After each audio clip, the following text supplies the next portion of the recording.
नमस्ते दोस्तों, मैं प्रोफेसर सुभाष, हिंदी विभाग कुरुक्षेत्र विश्वविद्यालय कुरुक्षेत्र से आपके साथ साझा कर रहा हूँ आचार्य रामचंद्र शुक्ल का निबंध कविता क्या है भाग 3। इससे पहले 2 भागों में इस निबंध के अंश हम प्रस्तुत कर चुके हैं। तो प्रस्तुत है दोस्तों कविता क्या है भाग 3। चमत्कारवाद। काव्य के संबंध में चमत्कार, अनूठापन आदि शब्द बहुत दिनों से लाए जाते हैं।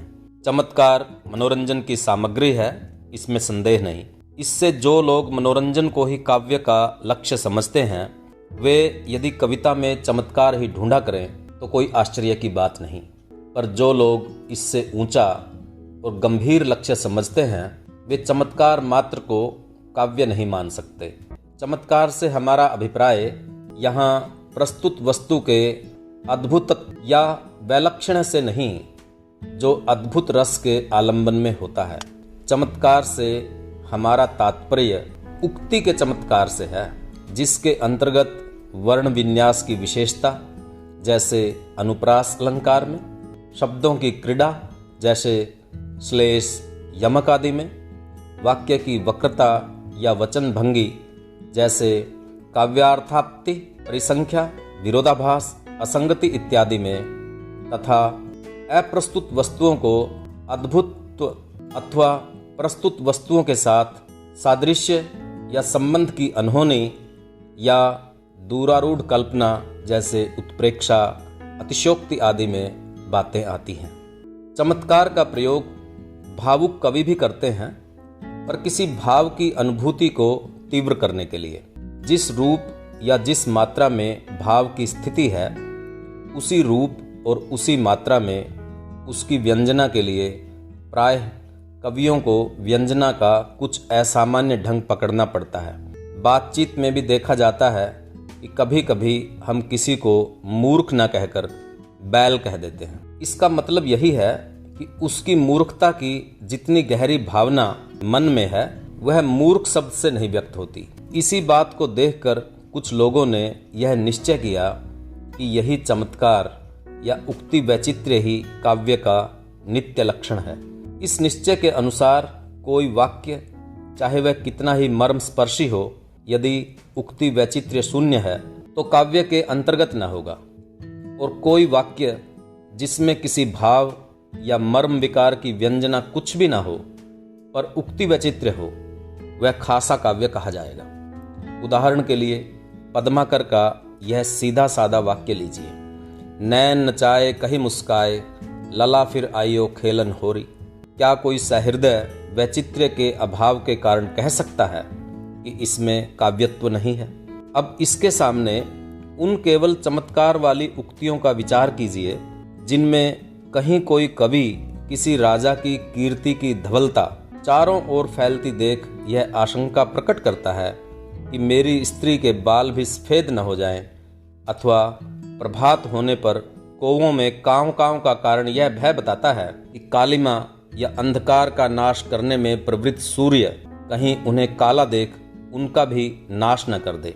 भोज प्रबंध तथा और सुभाषित संग्रहों में इस प्रकार की उक्तियां भरी पड़ी हैं। केशव की रामचंद्रिका में 25 ऐसे पद्य हैं जिनमें अलंकारों की भद्दी भर्ती के चमत्कार के सिवा हृदय को स्पर्श करने वाली या किसी भावना में मग्न करने वाली कोई बात न मिलेगी। यह बात ठीक है कि हृदय पर जो प्रभाव पड़ता है, उसके मर्म का जो स्पर्श होता है, वह उक्ति ही के द्वारा।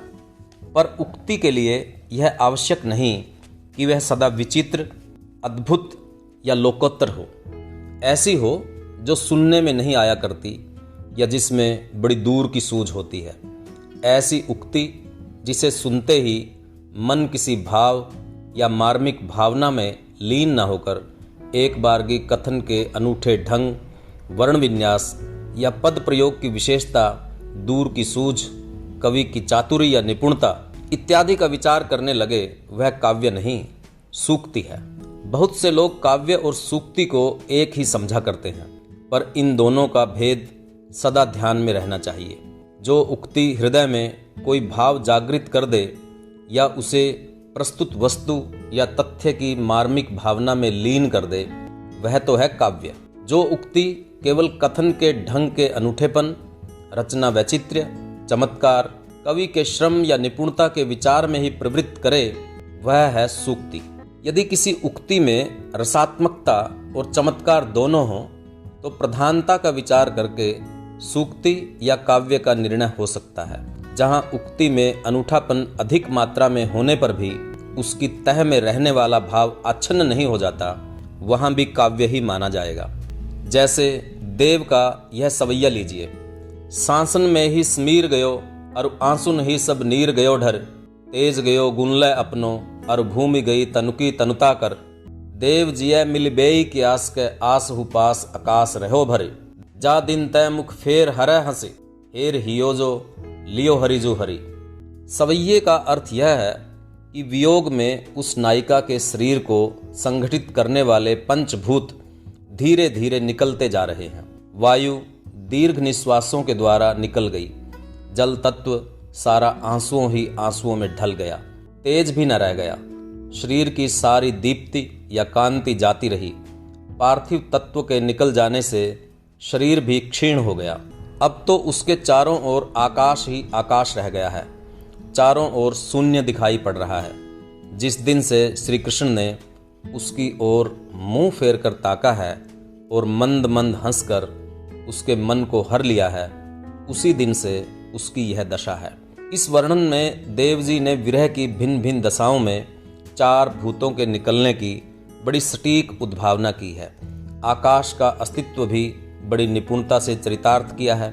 यमक, अनुप्रास आदि भी हैं। सारांश यह है कि उनकी उक्ति में एक पूरी साअवयव कल्पना है, मजमून की पूरी बंदिश है, पूरा चमत्कार या अनूठापन है, पर इस चमत्कार के बीच में भी विरह वेदना स्पष्ट झलक रही है, उसकी चकाचौंध में अदृश्य नहीं हो गई है। इसके विरुद्ध बिहारी की उन उक्तियों में जिनमें विरहिणी के शरीर के पास ले जाते शीशी का गुलाब जल सूख जाता है, उसके विरह ताप की लपट के मारे माघ के महीने में भी पड़ोसियों का रहना कठिन हो जाता है। कृष्णता के कारण विरहिणी सांस खींचने के साथ दो चार हाथ पीछे और सांस छोड़ने के साथ दो चार हाथ आगे उड़ जाती है।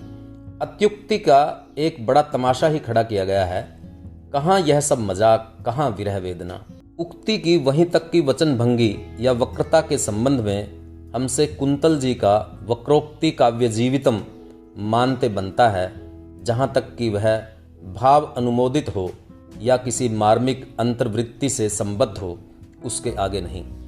कविता की भाषा। कविता में कही गई बात चित्र रूप में हमारे सामने आनी चाहिए, यह हम पहले कह आए हैं। अतः उसमें गोचर रूपों का विधान अधिक होता है। वह प्राय ऐसे रूपों और व्यापारों को ही लेती है जो स्वाभाविक होते हैं और संसार में सबसे अधिक मनुष्यों को सबसे अधिक दिखाई पड़ते हैं।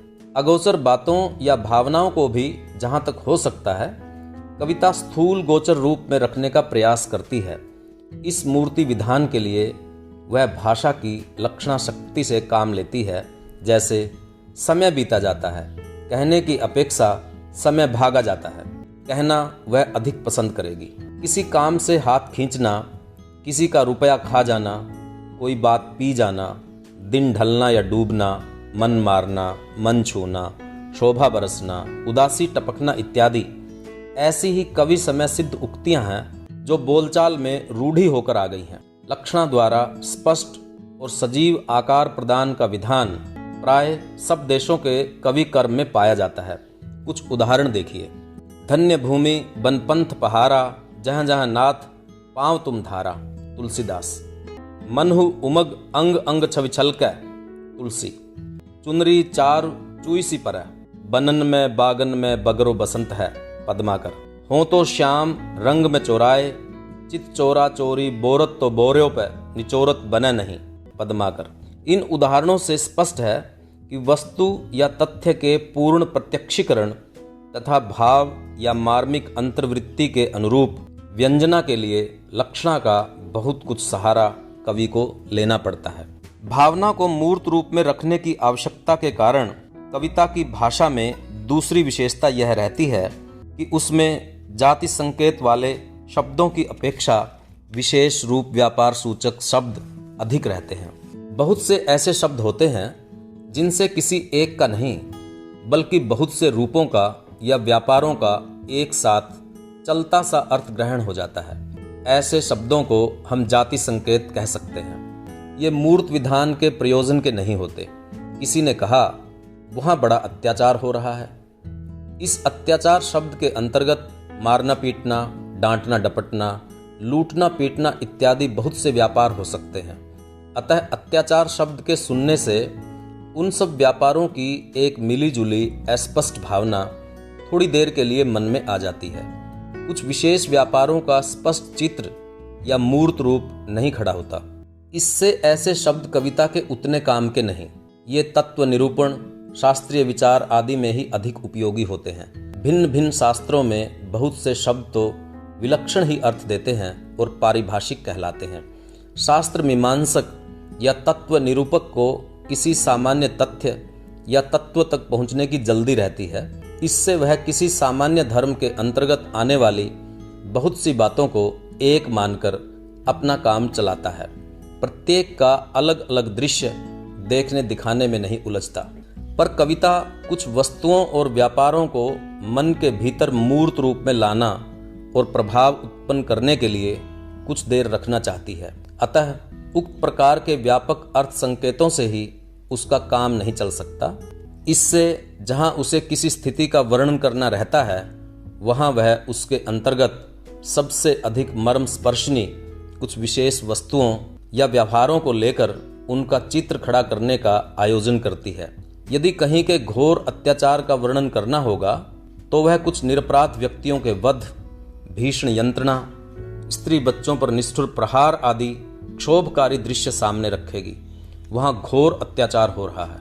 इस वाक्य द्वारा वह कोई प्रभाव नहीं उत्पन्न कर सकती। अत्याचार शब्द के अंतर्गत न जाने कितने व्यापार आ सकते हैं। अतः उसे सुनकर या पढ़कर संभव है कि भावना में एक भी व्यापार स्पष्ट रूप से न आए, या आए भी तो ऐसा जिसमें मर्म को क्षुब्ध करने की शक्ति न हो। उपर्युक्त विचार से ही किसी व्यवहार या शास्त्र के पारिभाषिक शब्द भी काव्य में लाए जाने योग्य नहीं माने जाते। हमारे यहाँ के आचार्यों ने पारिभाषिक शब्दों के प्रयोग को अप्रतीतत्व दोष माना है। पर दोष स्पष्ट होते हुए भी चमत्कार के प्रेमी कब मान सकते हैं? संस्कृत के अनेक कवियों ने वेदांत, आयुर्वेद, न्याय के पारिभाषिक शब्दों को लेकर बड़े बड़े चमत्कार खड़े किए हैं या अपनी बहुज्ञता दिखाई है। हिंदी के किसी मुकदमेबाज कवित कहलाने वाले ने प्रेम फौजदारी नाम की एक छोटी सी पुस्तक में श्रृंगार रस की बातें अदालती कार्रवाइयों पर घटाकर लिखी हैं। एक तरफा डिग्री, तनकीह, ऐसे ऐसे शब्द चारों ओर अपनी बहार दिखा रहे हैं जिन्हें सुनकर कुछ अशिक्षित या भद्दी रुचि वाले वाह वाह भी कर देते हैं। शास्त्र के भीतर निरूपित तथ्य को भी जब कोई कवि अपनी रचना के भीतर लेता है तब वह पारिभाषिक तथा अधिक व्याप्ति वाले जाति संकेत शब्दों को हटाकर उस तथ्य को व्यंजित करने वाले कुछ विशेष मार्मिक रूपों और व्यापारों का चित्रण करता है। कवि गोचर और मूर्त रूपों के द्वारा ही अपनी बात कहता है। उदाहरण के लिए गोस्वामी तुलसीदास जी के ये वचन लीजिए। जेह निसि सकल जीव सूत ही, तब कृपा पात्र जन जागै। इसमें माया में पड़े हुए जीव की अज्ञान दशा का काव्य पद्धति पर कथन है। और देखिए, प्राणी आयु भर क्लेश निवारण और सुख प्राप्ति का प्रयास करता रह जाता है और कभी वास्तविक सुख शांति प्राप्त नहीं करता। इस बात को गोस्वामी जी यों सामने रखते हैं। डासत ही गई बीत निशा सब, कबहू न नाथ नींद भर सोयो। बातचीत में भी जब किसी को अपने कथन द्वारा कोई मार्मिक प्रभाव उत्पन्न करना होता है तब वह इसी पद्धति का अवलंबन करता है।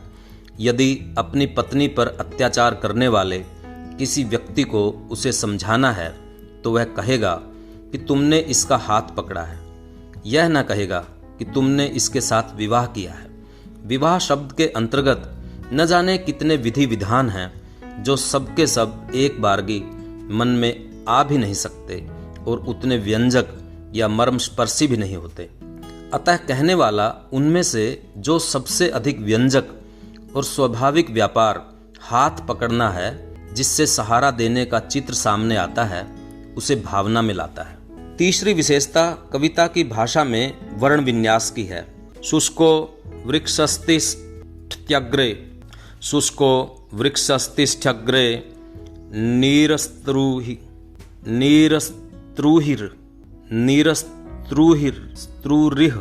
नीरस्त्रुरिह विलस्ति पुरतः का भेद। तीसरी विशेषता कविता की भाषा में वर्ण विन्यास की है। शुष्को वृक्षस्तिष्ठ्यग्रे और नीरस्तरुरिह विलस्ति पुरतः का भेद हमारी पंडित मंडली में बहुत दिनों से प्रसिद्ध चला आता है। काव्य एक बहुत ही व्यापक कला है। जिस प्रकार मूर्त विधान के लिए कविता चित्र विद्या की प्रणाली का अनुसरण करती है, उसी प्रकार नाद सौष्ठव के लिए वह संगीत का कुछ कुछ सहारा लेती है। श्रुति कटु मानकर कुछ वर्णों का त्याग, वृत्ति विधान, लय, अंत्यानुप्रास आदि नाद सौंदर्य साधन के लिए ही हैं। नाद सौष्ठव के निमित्त निरूपित वर्ण विशिष्टता को हिंदी के हमारे कुछ पुराने कवि इतनी दूर तक घसीट ले गए कि उनकी बहुत सी रचना बेडोल और भावशून्य हो गई।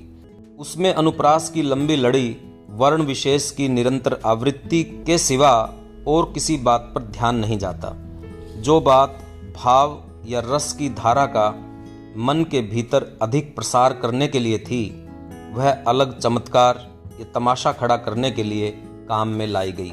नाद सौंदर्य से कविता की आयु बढ़ती है। तालपत्र, भोजपत्र, कागज आदि का आश्रय छूट जाने पर भी वह बहुत दिनों तक लोगों की जिह्वा पर नाचती रहती है। बहुत सी उक्तियों को लोग उनके अर्थ की रमणीयता इत्यादि की ओर ध्यान ले जाने का कष्ट उठाए बिना ही प्रसन्नचित रहने पर गुनगुनाया करते हैं। अतः नाद सौंदर्य का योग भी कविता का पूर्ण स्वरूप खड़ा करने के लिए कुछ न कुछ आवश्यक होता है। इसे हम बिल्कुल हटा नहीं सकते। जो अंत्यानुप्रास को फालतू समझते हैं, वे छंद को पकड़े रहते हैं। जो छंद को भी फालतू समझते हैं, वे लय में ही लीन होने का प्रयास करते हैं। संस्कृत से संबंध रखने वाली भाषाओं में नाद सौंदर्य के समावेश के लिए बहुत अवकाश रहता है। अतः अंग्रेजी आदि अन्य भाषाओं की देखा देखी जिनमें इसके लिए कम जगह है, अपनी कविता को हम इस विशेषता से वंचित कैसे कर सकते हैं। अलंकार। कविता में भाषा की सब शक्तियों से काम लेना पड़ता है। वस्तु या व्यापार की भावना चटकीली करने और भाव को अधिक उत्कर्ष पर पहुंचाने के लिए कभी किसी वस्तु का आकार या गुण बहुत बढ़ाकर दिखाना पड़ता है, कभी उसके रूप, रंग या गुण की भावना को उसी प्रकार के और रंग रूप मिलाकर तीव्र करने के लिए समान रूप और धर्म वाली और वस्तुओं को सामने लाकर रखना पड़ता है। कभी कभी बात को भी घुमा फिराकर कहना पड़ता है। इस तरह के भिन्न भिन्न विधान और कथन के ढंग अलंकार कहलाते हैं। इनके सहारे से कविता अपना प्रभाव बहुत कुछ बढ़ाती है। कहीं कहीं तो इनके बिना काम ही नहीं चल सकता। पर साथ ही यह भी स्पष्ट है कि ये साधन हैं, साध्य नहीं। साध्य को भुलाकर इन्हीं को साध्य मान लेने से कविता का रूप कभी कभी इतना विकृत हो जाता है कि वह कविता ही नहीं रह जाती। पुरानी कविता में कहीं कहीं इस बात के उदाहरण मिल जाते हैं। अलंकार चाहे अप्रस्तुत वस्तु योजना के रूप में हो, जैसे उपमा, रूपक, उत्प्रेक्षा इत्यादि में, चाहे वाक्य वक्रता के रूप में, जैसे अप्रस्तुत प्रशंसा, परिसंख्या, व्याज स्तुति, विरोध इत्यादि में, चाहे वर्ण विन्यास के रूप में, जैसे अनुप्रास में लाए जाते हैं, वे प्रस्तुत भाव या भावना के उत्कर्ष साधन के लिए ही। मुख के वर्णन में जो कमल, चंद्र आदि सामने रखे जाते हैं, वह इसीलिए जिनमें इनकी वर्ण रुचिरता, कोमलता, दीप्ति इत्यादि के योग से सौंदर्य की भावना और बढ़े। सादृश्य या साधर्म्य दिखाना उपमा, उत्प्रेक्षा इत्यादि का प्रकृत लक्ष्य नहीं है। इस बात को भूलकर कवि परंपरा में बहुत से ऐसे उपमान चला दिए गए हैं जो प्रस्तुत भावना में सहायता पहुंचाने के स्थान पर बाधा डालते हैं। जैसे नायिका का अंग वर्णन सौंदर्य की भावना प्रतिष्ठित करने के लिए ही किया जाता है, ऐसे वर्णन में यदि कटी का प्रसंग आने पर भीड़ या सिंह की कमर सामने कर दी जाएगी तो सौंदर्य की भावना में क्या वृद्धि होगी। प्रभात के सूर्य बिंब के संबंध में इस कथन से कि हे शोणित कलित कपाल यह किल कापालिक काल को, अथवा शिखर की तरह उठे हुए मेघ खंड के ऊपर उदित हुए चंद्रबिंब के संबंध में इस उक्ति से कि मनहु क्रमेलक पीठ पे धर्यो गोल घंटा लसत, दूर की सूझ चाहे प्रकट हो पर प्रस्तुत सौंदर्य की भावना की कुछ भी पुष्टि नहीं होती। जिस प्रकार एक कुरूप स्त्री अलंकार लादकर सुंदर नहीं हो सकती, उसी प्रकार प्रस्तुत या तथ्य की रमणीयता के अभाव में अलंकारों का ढेर काव्य का सजीव स्वरूप नहीं खड़ा कर सकता। केशवदास के 2500 पद्य ऐसे रखे जा सकते हैं जिनमें यहाँ से वहाँ तक उपमाएं और उत्प्रेक्षाएं भरी हैं। शब्द साम्य के बड़े खेल तमाशे जुटाए गए हैं, पर उनके द्वारा कोई मार्मिक अनुभूति नहीं उत्पन्न होती। इन्हें कोई सहृदय या भावुक काव्य न कहेगा। आचार्यों ने भी अलंकारों को काव्य शोभाकर, शोभातिशायी आदि ही कहा है। पहले से सुंदर अर्थ को ही अलंकार शोभित कर सकता है। सुंदर अर्थ की शोभा बढ़ाने में जो अलंकार प्रयुक्त नहीं वे काव्यालंकार नहीं, वे ऐसे ही हैं जैसे शरीर पर से उतार कर किसी अलग कोने में रखा हुआ गहनों का ढेर। किसी भाव या मार्मिक भावना से असंपृक्त अलंकार चमत्कार या तमाशे हैं। किसी भाव या मार्मिक भावना से असंपृक्त अलंकार चमत्कार या तमाशे हैं। अलंकार है क्या? सूक्ष्म दृष्टि वालों ने काव्य के सुंदर सुंदर स्थल चुने और उनकी रमणीयता के कारणों की खोज करने लगे। वर्णन शैली या कथन की पद्धति में ऐसे लोगों को जो जो विशेषताएं मालूम होती गई उनका वे नामकरण करते गए। जैसे विकल्प अलंकार का निरूपण पहले पहल राजानक रुय्यक ने किया। कौन कह सकता है कि काव्यों में जितने रमणीय स्थल हैं सब ढूंढ डाले गए, वर्णन की जितनी सुंदर प्रणालियां हो सकती हैं सब निरूपित हो गई, अथवा जो जो स्थल रमणीय लगे उनकी रमणीयता का कारण वर्णन प्रणाली ही थी। आदि काव्य रामायण से लेकर इधर तक के काव्यों में न जाने कितनी विचित्र वर्णन प्रणालियां भरी पड़ी हैं जो न निर्दिष्ट की गई हैं और न जिनके कुछ नाम रखे गए हैं। कविता पर अत्याचार। कविता पर अत्याचार भी बहुत कुछ हुआ है। लोभियों, स्वार्थियों और खुशामदियों ने उसका गला दबाकर कहीं अपात्रों की आसमान पर चढ़ाने वाली स्तुति कराई है, कहीं द्रव्य न देने वालों की निराधार निंदा। ऐसी तुच्छ वृत्ति वालों का अपवित्र हृदय कविता के निवास के योग्य नहीं। कविता देवी के मंदिर ऊंचे, खुले, विस्तृत और पुनीत हृदय हैं। सच्चे कवि राजाओं की सवारी, ऐश्वर्य की सामग्री में ही सौंदर्य नहीं ढूंढा करते।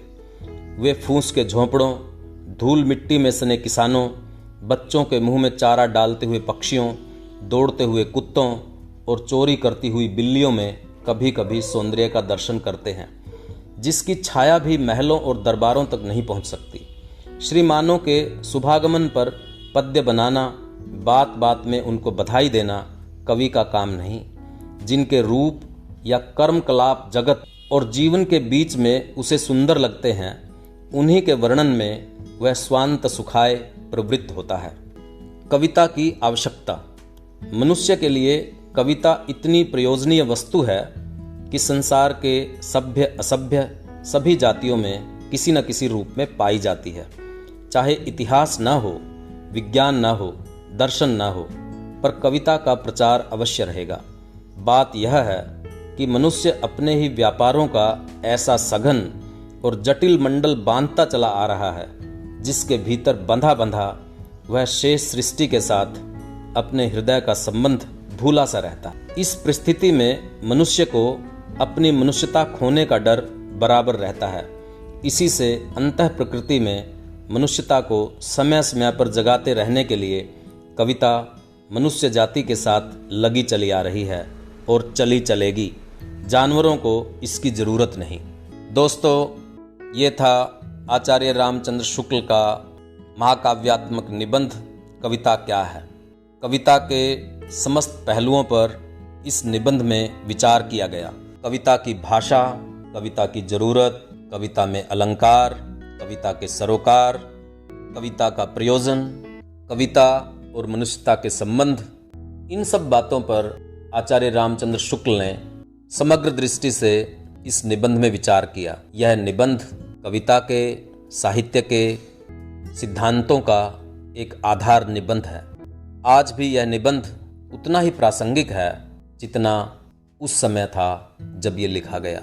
आज भी साहित्यकारों को, साहित्य के पाठकों को, समीक्षकों को ये निबंध एक दिशा प्रदान करता है कि किस तरह से साहित्य का रसास्वादन होगा, कैसे साहित्य का मूल्यांकन होगा, क्या उसके मानदंड और कसौटियाँ होगी, किस साहित्य को महान कहा जाएगा, कौन सा साहित्य कालजयी होगा। एक साहित्यकार के लिए साहित्य रचने में किस तरह की तैयारी की ज़रूरत होती है, साहित्य में प्रकृति का, मनुष्य का, पूरे परिवेश का किस तरह से प्रस्तुत होता है, इन सब बातों पर आचार्य रामचंद्र शुक्ल ने इस निबंध में विस्तार से वर्णन किया।